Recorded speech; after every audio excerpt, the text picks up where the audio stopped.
Hello mga idol, it's Daddy again and welcome again to my channel. Wala nang intro, direct to the topic po tayo.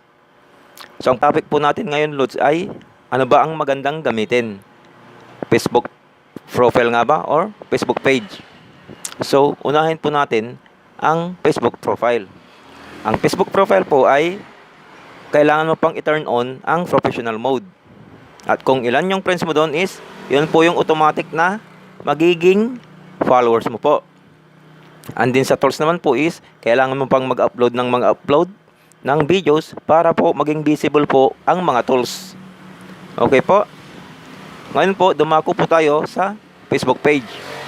Sa Facebook page naman po is, hindi mo na po kailangan mag-turn on ng professional mode.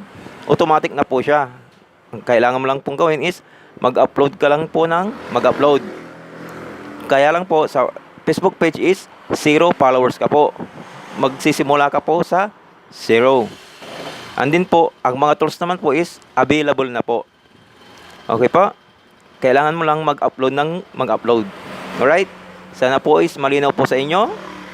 Sana po makatulong po sa mga nag-aalinlangan. At kung tatanungin nyo po, kung ano po ang magandang gamitin is nasa sa inyo po yan. Kung para sa akin po is parehas. Okay po?